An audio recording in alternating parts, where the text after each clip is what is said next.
শুরু করিতেছি মহান আল্লাহর নামে, যিনি পরম করুণাময় এবং অত্যন্ত দয়ালু।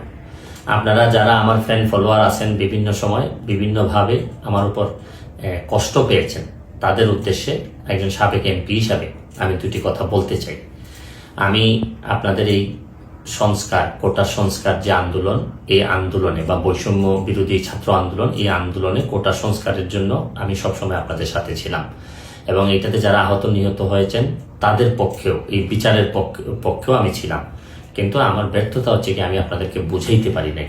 এটার জন্য আমি সম্পূর্ণ ব্যর্থ হয়েছি এবং আমি এই ব্যর্থ হওয়ার জন্য আমার যারা ফলোয়ার আছেন, যারা আমাকে নিয়ে প্রত্যাশা করেছেন, সবার কাছে আমি দুঃখ প্রকাশ করতেছি। আমি আপনাদেরকে আরেকটি কথা বলতে চাই। এখন যে কাঠামোগত সংস্কার আপনারা চাচ্ছেন, দেখেন এই সংস্কারের জন্য আমি বহু বছর আগে থেকে কাজ করে যাচ্ছি। আপনারা দেখেন এই দুর্নীতির বিরুদ্ধে যুদ্ধ গত 15 বছরে আপনারা যে 2-3 জন মানুষ দুর্নীতির বিরুদ্ধে সোচ্চার ছিলেন, এর মধ্যে হয়তো আমাকে একজন আপনারা পাবেন। আপনারা জানেন যে আমি এস আলমের বিরুদ্ধে নিজে বাদী হয়ে মামলা করছি টাকা পাচারের জন্য।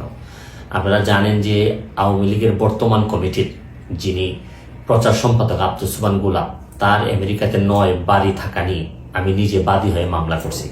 আমি পুলিশের সাবেক আইজিপি বেনজিরের বিরুদ্ধে নিজে বাদী হয়ে দুদকে মামলা করছি।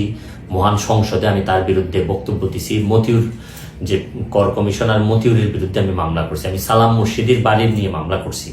আমি আপনি সালাউদ্দিন, কাজী সালাউদ্দিন যে ফুটবলের দুর্নীতি নিয়ে আমি কথা বলছি।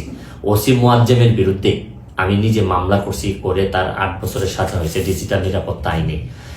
আপনারা জানেন যে জীবনে যত ঝুঁকি ছিল, আপনারা জানেন যে এই কোটা আন্দোলন শুরু হওয়ার 2 সপ্তাহ আগে আমি প্রেস কনফারেন্স করে বলতে বাধ্য হয়েছি, আমি জিডি করছি যে আমার জীবনের উপর হুমকি আছে এইসব দুর্নীতির বিরুদ্ধে প্রতিবাদ করতে গিয়ে। সুতরাং আমি এই যুদ্ধে সবসময় চেষ্টা করছি। এখন আপনারা যারা যে যুদ্ধ শুরু করছেন, ছাত্র জনতার নেতৃত্বে যে যুদ্ধ, এই যুদ্ধে আমি মনে করি যে দুর্নীতির বিরুদ্ধে যুদ্ধ, এই যুদ্ধে আমি আপনাদেরকে দোয়া করি যে আমি যতদিন আসি চেষ্টা করে যাব দুর্নীতির বিরুদ্ধে এই যে যুদ্ধ, এই যুদ্ধে সবসময় শরীক থাকার আমার জায়গা থেকে আমি চেষ্টা করব। এই বলে আজকের মতো বিদায় নিচ্ছি। ভালো থাকুক আমার বাংলাদেশ, ভালো থাকুন সবাই। ধন্যবাদ।